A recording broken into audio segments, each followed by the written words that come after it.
粵車南下咧開放啦，你哋可以揸住自己嘅杯杯車嚟到香港啦。等我呢個香港仔教你香港揸車攻略啦。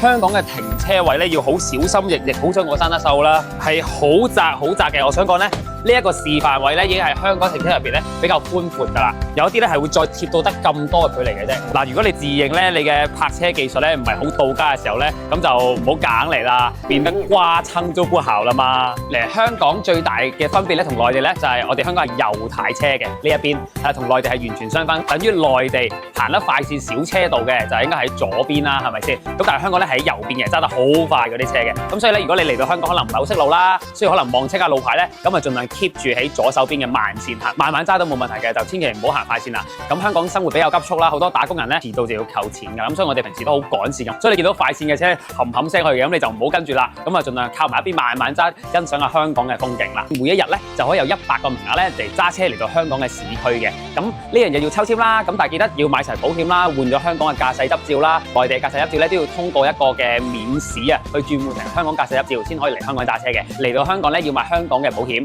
係啦，買咗保險先可以喺香港駕駛你嘅車輛嘅。嗱，香港嘅充電樁咧就冇內地咁多嘅，有時要等充電樁啦咁樣，所以建議你哋插滿電。咁同埋咧，香港嘅油價都係超級離譜嘅，係內地嘅大約3倍嘅價錢到啦。咁所以如果嚟香港之前咧，建議都係加滿油先好嚟香港啦。香港嘅停車費咧就真係比較高昂啲嘅。咁我而家停喺一個黃金地段咧，尖沙咀嘅停車場咧都大約40零蚊一個鐘㗎啦，偏遠啲咧都20幾蚊一個鐘㗎啦，中環咧可能50、60蚊一個鐘㗎啦。但係咧記住，香港有一樣好好嘅，就係你喺商場入邊嘅消費咧，通常都可以有免費泊車。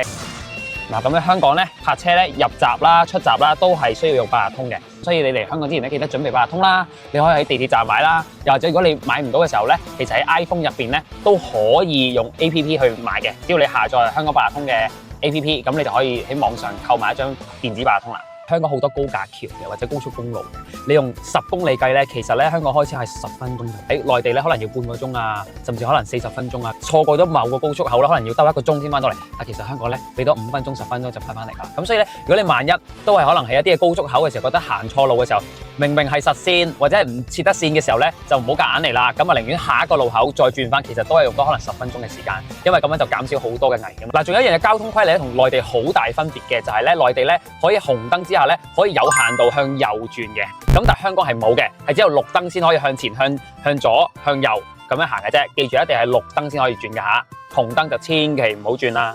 香港嘅充電樁咧係用歐標嘅，好少會有國標，咁所以你要記得買個轉換頭落嚟香港方便充電啦。我係香港簡 Sir，記得俾 like 同 follow 我啦。